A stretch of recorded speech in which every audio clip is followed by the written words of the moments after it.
नागपूरमधल्या दंगलीच्या बातमीनं राज्यात मागील काही महिन्यांपासून धार्मिक तणाव वाढीला लागला। छावा सिनेमा प्रदर्शित झाल्यानंतर या तणावात अधिक भर पडली।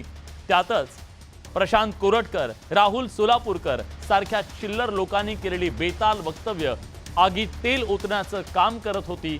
या सगळ्यावर कळस ठरला औरंगजेब आणि त्या मुद्द्यावरून राज्याचं समाजकारण पेटलेलं आहे।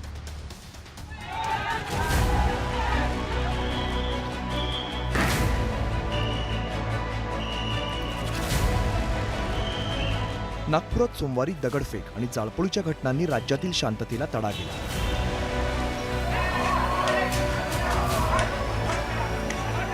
मात्र ही घटना अचानक घडली असं म्हणता येणार नाही, कारण मागील काही महिन्यांपासून घडलेल्या काही घडामोडींनी समाजात तणाव निर्माण झाला होता।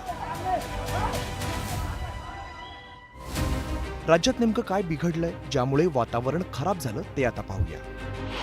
14 फेब्रुवारी रोजी छावा सिनेमा प्रदर्शित झाला। छत्रपती संभाजी महाराजांचा झालेला क्रूर छळ सिनेमात दाखवण्यात आला, त्यामुळे औरंगजेबाविषयी नागरिकांच्या भावना तीव्र झाल्या। त्यातच अबू आझमींनी औरंगजेब हा क्रूर प्रशासक नव्हता असं वक्तव्य केलं। चुकीचा इतिहास दाखवला जातोय, औरंगजेबाने अनेक मंदिरं बांधली आहेत अशी मुक्ताफळं आझमींनी उधळल्यामुळे त्याचे जोरदार राजकीय पडसाद उमटले। तर नितेश राणेंनी छत्रपती शिवाजी महाराजांसोबत मुस्लिम नव्हतेच, स्वराज्याची लढाई ही इस्लाम विरोधी होती असं वक्तव्य केलं।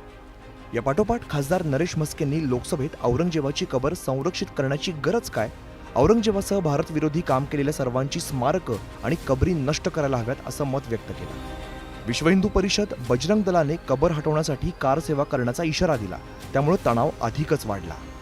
म्हणजे मी कुठल्या सिनेमाला दोष देत नाहीये, खरं म्हणजे छावा या चित्रपटाने छत्रपती संभाजी महाराजांचा खरा इतिहास आपल्या समोर आणला, पण त्यानंतर राज्यामध्ये लोकांच्या भावना देखील खूप मोठ्या प्रमाणात त्या ठिकाणी एक प्रकारे प्रज्वलित झालेल्या आहेत।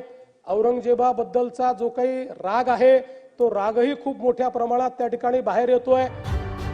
राजकीय नेते, धार्मिक संघटनांचे नेते भडकाऊ वक्तव्य करत असतानाच झटका आणि हलालवादानंही तणावात भर घातली।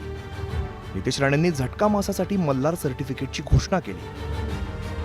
तर रत्नागिरी जिल्ह्यातील राजापूरमध्ये 12 मार्चला होळीच्या दिवशी पालखी जामा मस्जिदच्या गेटच्या आत ढकलली गेली, त्यावरून परिसरात तणाव निर्माण झाला होता। नागपुरातही हिंदुत्ववादी संघटनांनी औरंगजेबाच्या कबरी विरोधात केलेलं आंदोलन आणि त्यानंतर सोशल मीडियावरती सुरू झालेल्या अफवांमुळे शांततेला गालबोट लागला। की औरंगजेब असो, अफजल खान असो, ही छत्रपती शिवाजी महाराजांच्या पराक्रमाचे पुरावे आहेत।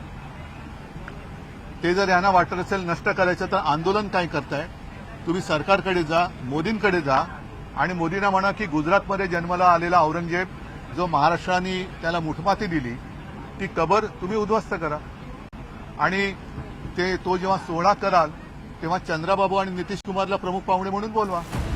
राजकीय नेते चुकीची वक्तव्य करत असतानाच प्रशांत कोरटकर, राहुल सोलापूरकर यांच्यासारख्या टीनपाट लोकांनी छत्रपती शिवाजी महाराजांचा अवमान करणारी वक्तव्य केली, त्यामुळे शिवप्रेमींच्या भावना दुखावल्या गेल्या।